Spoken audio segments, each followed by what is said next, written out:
In May of 1943, a small group of men took to the skies in the dead of night.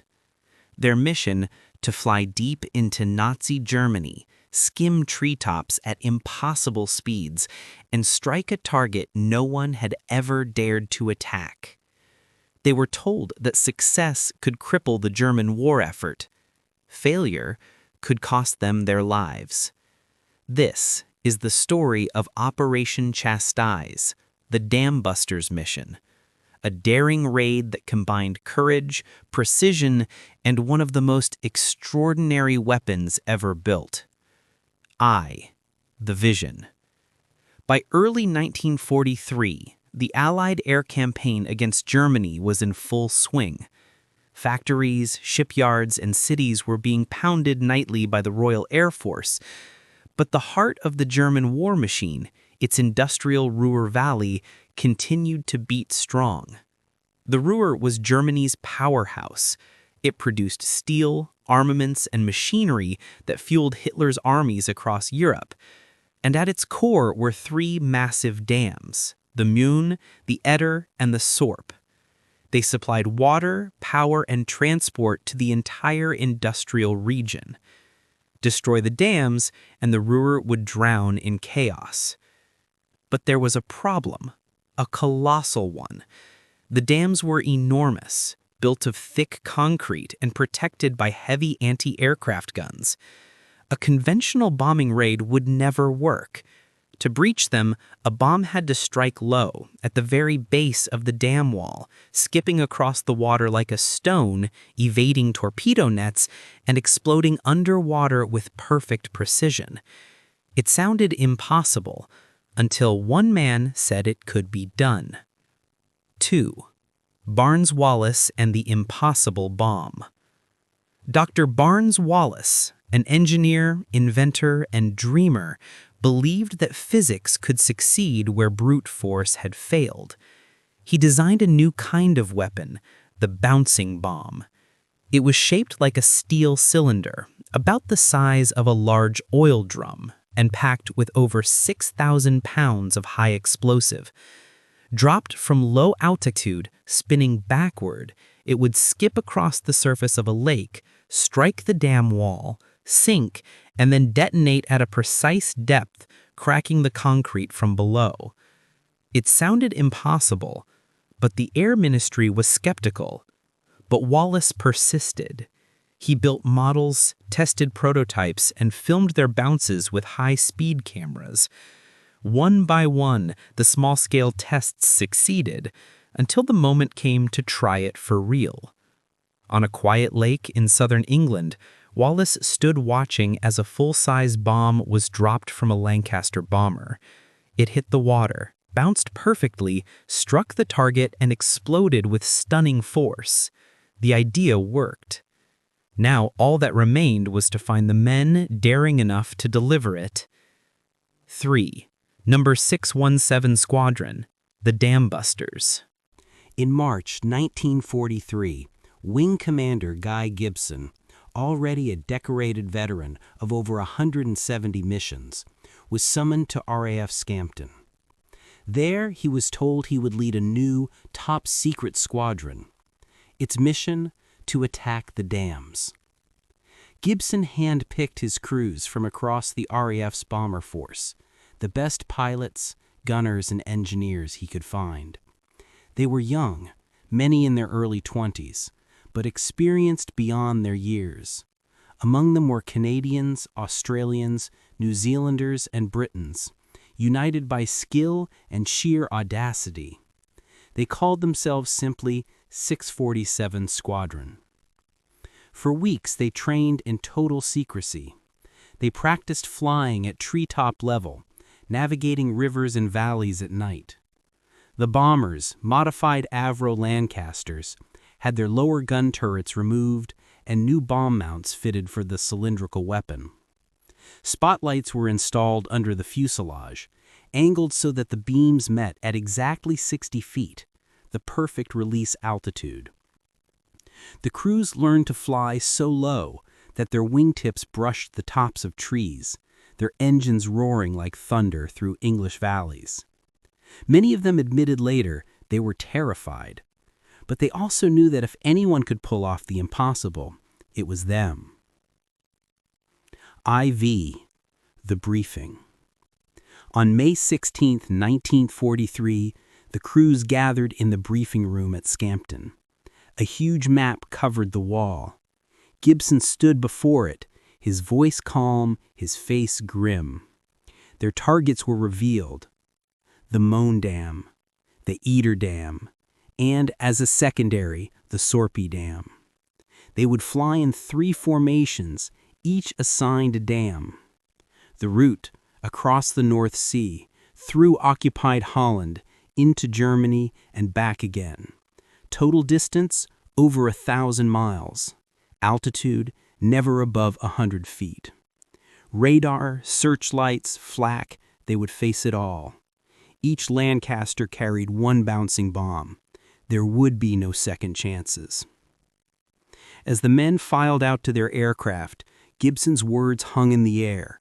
Remember, you are attacking not just a target, but an idea. Success tonight could shorten the war. V. Into the darkness. At 9:30 p.m., the first bombers began to take off. 18 Lancasters in total, engines thundering into the twilight sky.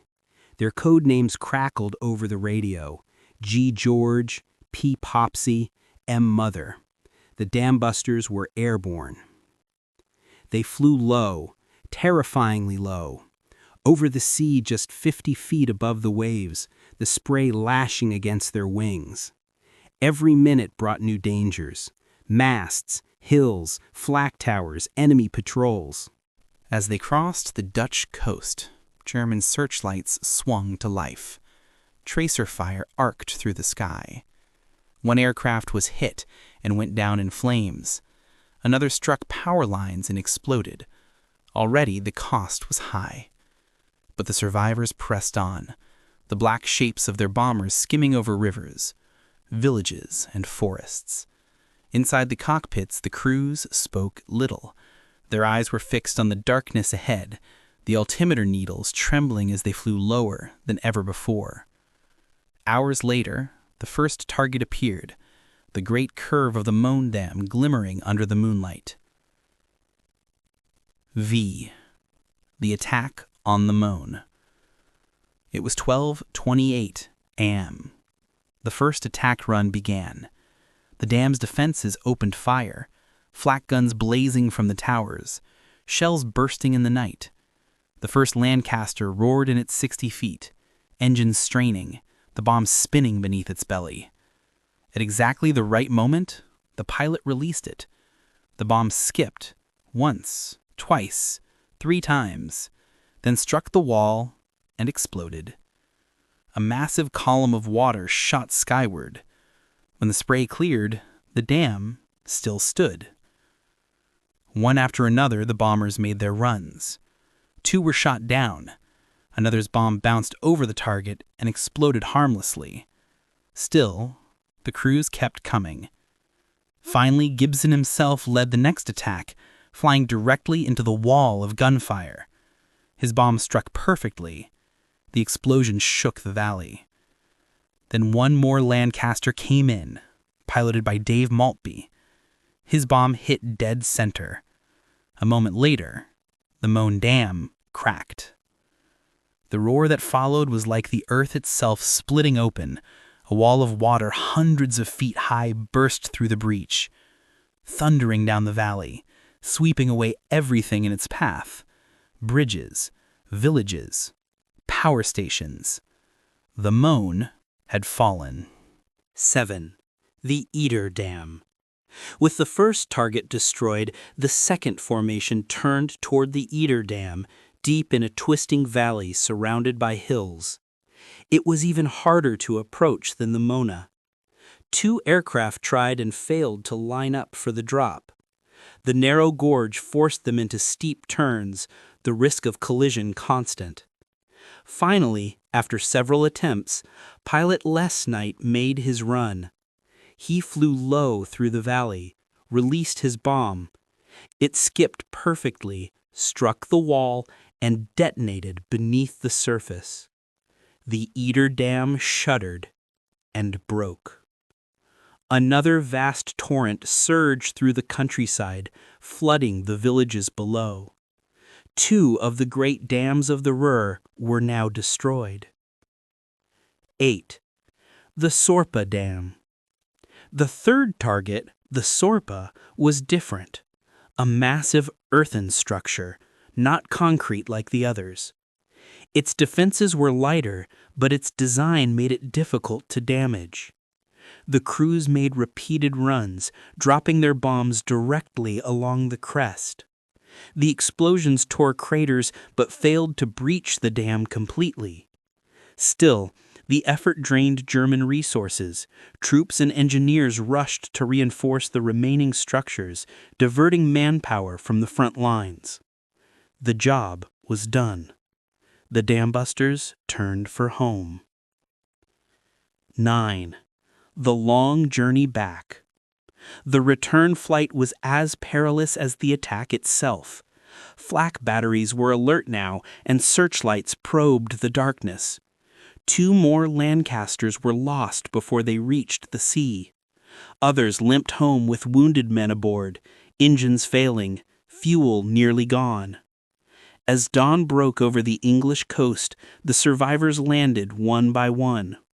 Of the 133 men who had taken off, 53 did not return. Guy Gibson watched them land in silence.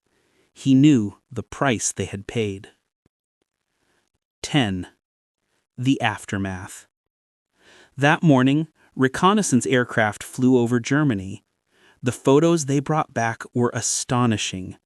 The Mona Dam and Eder Dam were gone, vast gashes where once stood walls of concrete.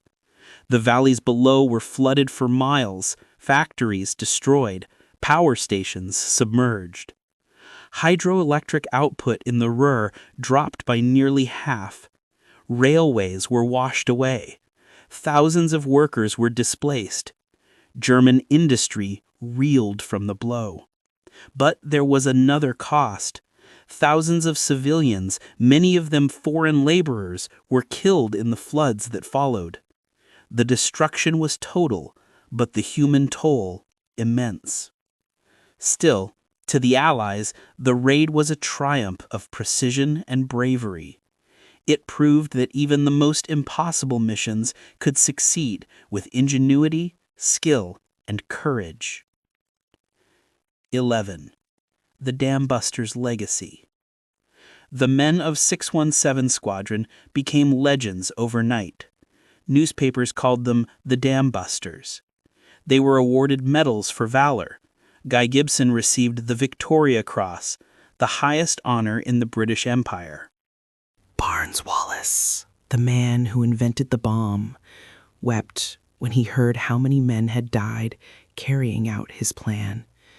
But he also knew that their sacrifice had proven something extraordinary, that science and courage together could reshape the course of war.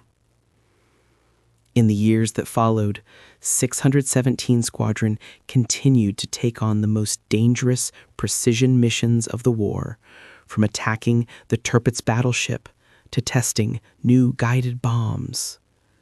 Their name became synonymous with excellence. 12. Reflections. Operation Chastise was more than a bombing raid. It was a feat of human determination, a marriage of technology and bravery against impossible odds.